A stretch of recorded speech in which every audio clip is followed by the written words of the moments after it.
Mimi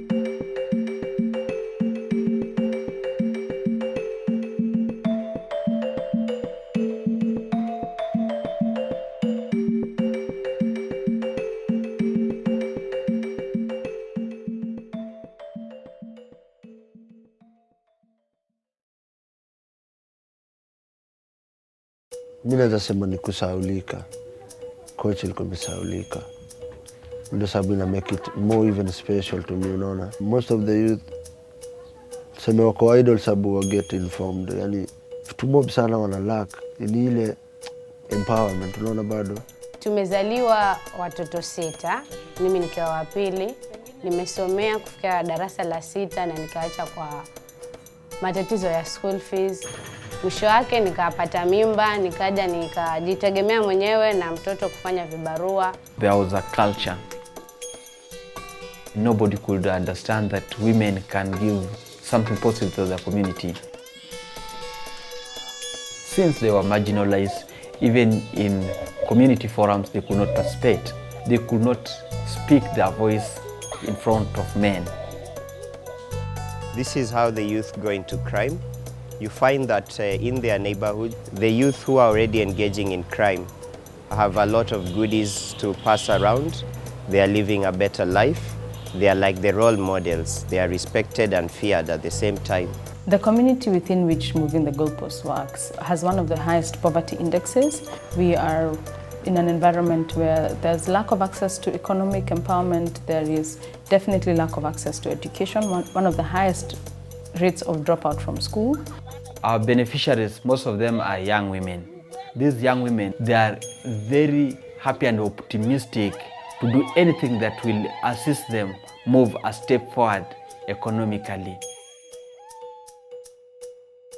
Youth unemployment in Kenya is a big time issue. If you look at our education system, very few people, make it to higher institutions of learning. In sub-Saharan Africa, it's the only part of the world where the youth population is growing exponentially.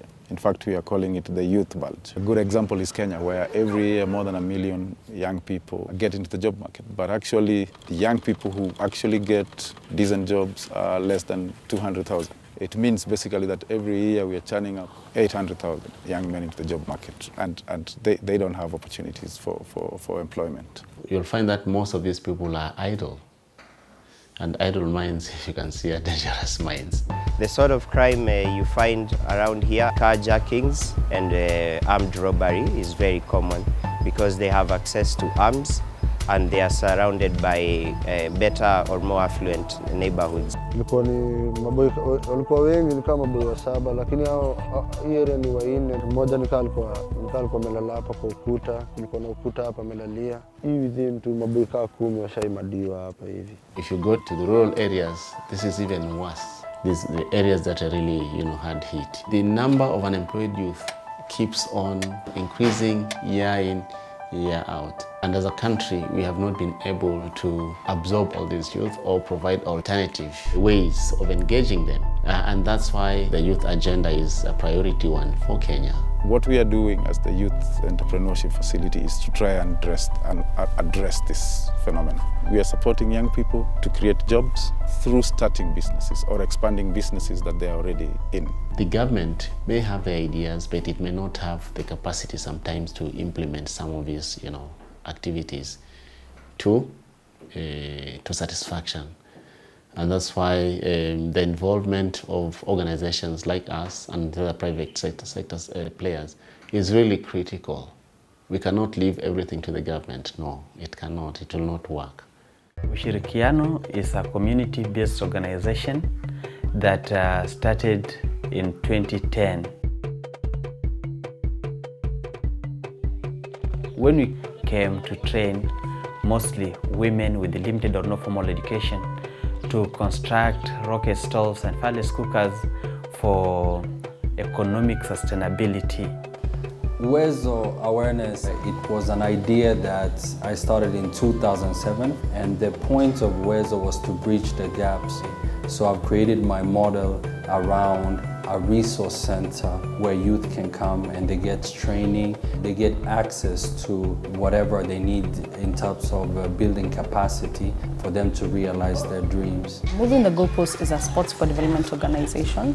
We use football as a forum to be able to get into the lives of girls in KILIFI and to be able to work on many of the challenges that they face. We take them through a goal setting process, and some of them will say, I want to be employed, and we'll give them the skills and make them employable. Others will say, I want to be an entrepreneur, I want to start a business. And so for that, we start by basically, first of all, give them the basic training. Listening to what the youth say, because they have their own opinions, and we want to give them a voice. And we call this component the Youth to Youth Fund. The Youth to Youth Fund is a competitive grant scheme that supports youth-led organizations with funding and technical support to implement innovative entrepreneurship solutions to employment challenges in their communities. We first start with a call for proposals. We do this across Kenya. After that, we select the grantees that we work with, and we provide a capacity building workshop. The intended impacts of the Youth to Youth Fund are essentially to create a lot of jobs and businesses, but also to give this generation of youth a chance to be leaders in their own communities. It's a very unique way of doing things, because most of the times what donors do is we sit in our very nice offices and design programs for young people. But this component, actually, we get ideas from the young people and we try to support them according to what they want. We have a national implementing partner that helps manage the fund for us and do a lot of the day-to-day activities of selecting grantees and managing their project, helping them manage their projects. To implement the Youth to Youth Fund in Kenya, Ustadi was an ideal partner. We were very rigorous in our selection process of our partner and looked at their experience with youth, their experience with employment projects, and also their flexibility and ability to respond quickly to emerging issues. When we saw this call by ILO, we got curious, we got interested, and we thought like it was an opportunity for us to really apply our model to support the youth, especially in the rural areas. I'm glad to say that our application went through, and right now we are the implementers of the fund in Kenya. So in Kenya, we work with a broad range of grantees. We work with grantees that are located on the borders of Uganda to the coast in KILIFI. A lot of our grantees are in rural areas, but we also work in a lot of informal settlements in Nairobi. We work in Naivasha, Nakuru, all over Kenya. Ideally, the facility is looking at 3 areas. They are looking at fresh grants. They're also looking at replication grants. They're also looking at scale-up grants. We have several different windows. One is sort of the original innovation call for proposals, where youth-led organizations can apply with innovation of their own. The second window is a replication fund. So successful youth-to-youth fund projects that have already been completed are documented as a best case practice, and then we showcase them, and other organizations are able to apply to replicate their ideas. So we go for the idea. What is this idea that this person, is talking about, or this group is talking about? Can this idea, be developed further and benefit, more people? So once a Youth to Youth Fund grantee has successfully implemented their project, they can apply to scale up their project, and that can be in a number of different ways, by expanding their markets or expanding production, and we work with them to develop sort of the best way to scale up their initiatives.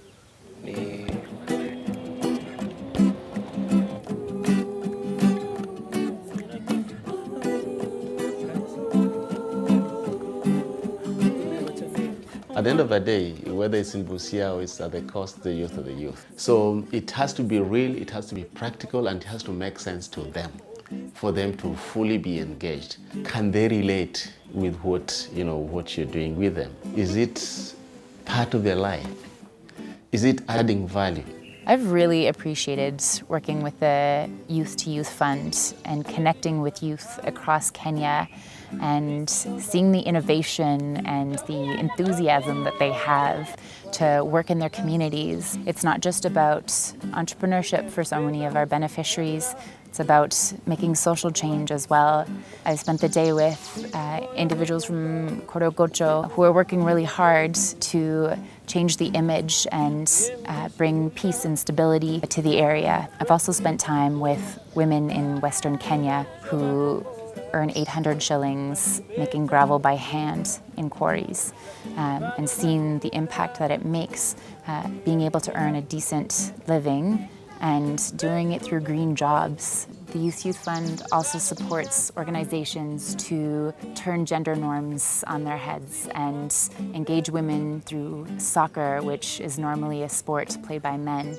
And it engages these women and provides them with the skills to become successful entrepreneurs and role models in their communities.